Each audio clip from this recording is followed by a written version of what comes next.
Hello students, आज का हमारा टॉपिक है अपने चैप्टर में हम शुरू करते हैं, कंटिन्यू करते हैं अपने चैप्टर फॉरेन ट्रेड को, इंडियन डेवलपमेंट का। ठीक है, तो आज हमारा पहला टॉपिक है 1991 ईयर ऑफ ग्रेट डिवाइड।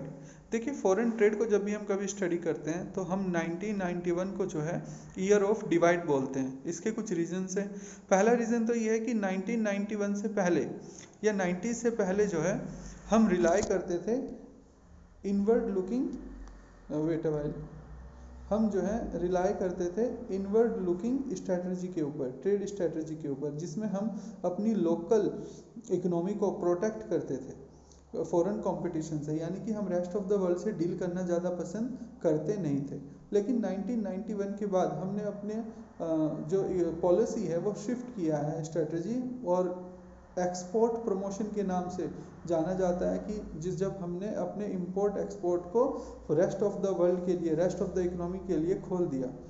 ठीक है, तो हमने क्या किया है, इनवर्ड लुकिंग स्ट्रैटेजी को तो हमने क्लोज कर दिया और हमने एक्सपोर्ट प्रमोशन को प्रमोट करना शुरू किया 91 के बाद या 91 से। ठीक है, इसलिए 91 से जो पहले का जो पीरियड है और 91 के जो बाद का पीरियड है एक्सपोर्ट पॉलिसी में, ये इसमें मेन डिफरेंस है, और इसीलिए 91 को जो है ईयर ऑफ ग्रेट डिवाइड बोलते हैं।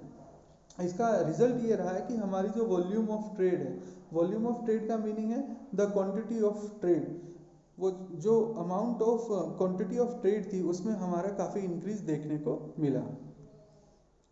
Well, second point is inward looking strategy. अब इनवर्ड लुकिंग स्ट्रैटेजी किसको बोलते हैं? इनवर्ड लुकिंग स्ट्रैटेजी का सिंपल मीनिंग है, इसको हम एक और नाम से जानते हैं इंपोर्ट सब्सटीट्यूशन। और इसमें हम ये कोशिश करते हैं इंपोर्ट सब्सटीट्यूशन में कि कोई प्रोडक्ट हमें बाहर से मंगाना ना पड़े, हमें import from rest of the world से करना ना पड़े, हम उसका प्रोडक्शन करें अपनी डोमेस्टिक बाउंड्रीज के अंदर। ठीक है, और गवर्नमेंट इस पॉलिसी के थ्रू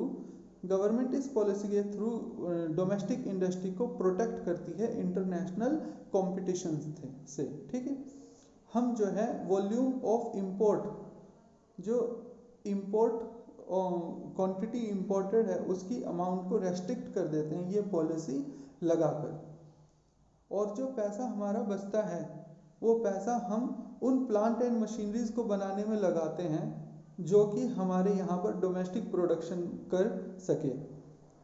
कुल मिला के बात यह है कि इनवर्ड लुकिंग जो स्ट्रैटेजी है वो इनवर्ड लुकिंग स्ट्रैटेजी का मेन फोकस रहता है, इनवर्ड लुकिंग स्ट्रैटेजी का मेन फोकस रहता है कि हम rest of the world other countries से ट्रेड ना करें और प्रोडक्शन अपनी इकोनॉमी के अंदर ही हम करें।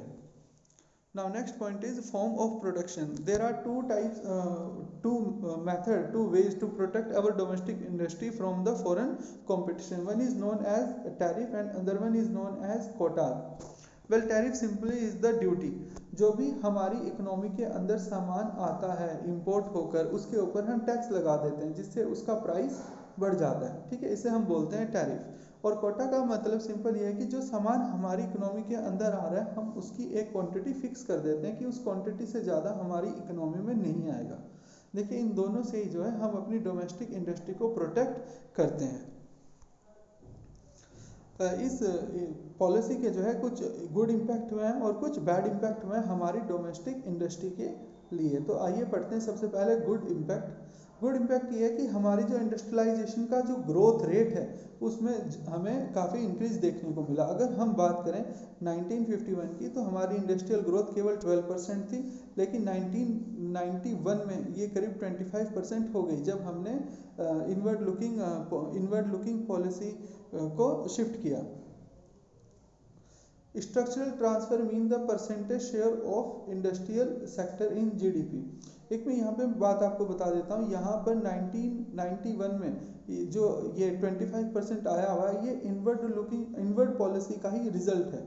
यहाँ पर हम 1951 में हमने ग्रीन रेवोल्यूशन को अपनाया, लेकिन ग्रीन रेवोल्यूशन का हमारी ट्रेड पर कोई खास फर्क नहीं हुआ। हमारी ट्रेड ग्रीन रेवोल्यूशन के बाद भी केवल 12% थी।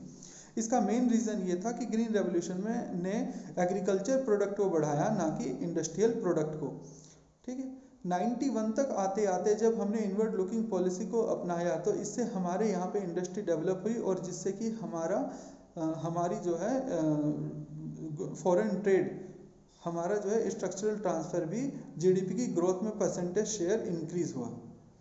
Structural transformation means that the percentage share in the GDP. Percentage share का मतलब ये है कि इससे पहले जो है, इस पॉलिसी को अपनाने से पहले हमारी जीडीपी में जो मेन शेयर था वो एग्रीकल्चर प्रोडक्ट का था, लेकिन जैसे जैसे हम इंडस्ट्रियल पॉलिसी को अपनाते रहे, हमारा जो ट्रांसफॉर्मेशन है, जो डिपेंडेंसी है, वो इंडस्ट्रियल सेक्टर पे चली गई, ना कि एग्रीकल्चर सेक्टर पे।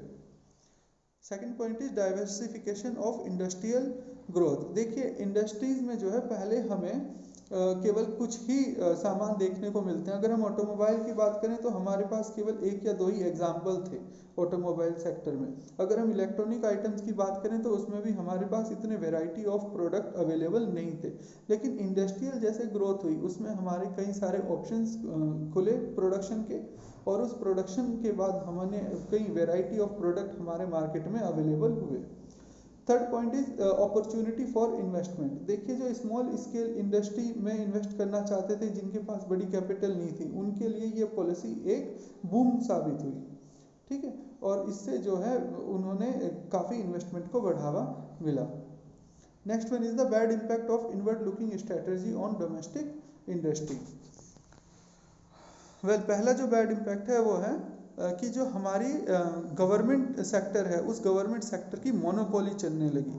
एग्जाम्पल हम लेते हैं टेलीकॉम सेक्टर का। एक कनेक्शन लेने के लिए भी हम बहुत कई दिनों तक जो है वेट करना पड़ता था और बड़ी मुश्किल से एक टेलीफोन का कनेक्शन मिलता था।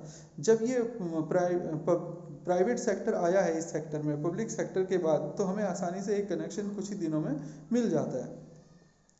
देखिए प्राइवेट सेक्टर जब केवल पब्लिक सेक्टर था, और पब्लिक सेक्टर के रहते रहते केवल हमें ये पता था कि हम ही प्रोडक्शन करेंगे और हमारे का कोई कंपटीटर नहीं है मार्केट में, तो इसका एक बुरा इम्पैक्ट ये था कि हम अपनी जो प्रोडक्ट बना रहे थे उसमें कोई हम सुधार नहीं करना चाहते थे, जिससे हमारे पास एक समस्या आई कि हमारा प्रोडक्ट जो है वो आउटडेटेड हो गया। इसे हम कहते हैं लैक ऑफ मॉडर्नाइजेशन। हमने कोई अपने में चेंज नहीं किया प्रोडक्ट में। Third point is the discrimination of public sector enterprises. इसका मतलब ये है कि पब्लिक सेक्टर प्रमोट तो हमने किया शुरुआत में, और ये शुरुआत में काफ़ी अच्छा भी रहा, लेकिन बाद में पब्लिक सेक्टर ने क्या करना शुरू किया कि पब्लिक सेक्टर ने जो बेसिक कमोडिटीज़ के गुड हैं, जो कि इजीली जो है प्राइवेट प्लेयर्स बना सकते थे, उनका प्रोडक्शन कर सकते थे, उनमें भी अपना इन्फ्लुएंस दिखाना शुरू कर दिया। एग्जाम्पल हम लेते हैं तो जैसे कि ब्रेड और शूज़, इसमें भी जो है जो प्राइवेट प्लेयर आसानी से जिस काम को कर सकते थे वो काम भी गवर्नमेंट सेक्टर ने करना शुरू किया। और एक इसका जो है एक फोर्थ प्रॉब्लम हमारे सामने ये है कि जो पब्लिक एंटरप्राइज है, पब्लिक एंटरप्राइज ये जरूरी नहीं है कि हमारे लिए एक प्रॉफिट मेकिंग एंटरप्राइज हो, और प्रॉफिट मेकिंग एंटरप्राइज ना होते हुए भी अगर वो लॉस में चल रहा है तो भी हमने उसे कैरी ऑन करना पड़ेगा, और जिससे ये एक लायबिलिटी बन जाती है गवर्नमेंट के ऊपर। ठीक है, यहाँ पे हमारा चैप्टर खत्म होता है फॉरेन ट्रेड। देखिए देखकर जो है वीडियो को देखकर पॉज करके अपनी नोटबुक में नोट्स बनाइए, ठीक है, और जो डाउट है उसे आप क्लियर कीजिए। Thank you.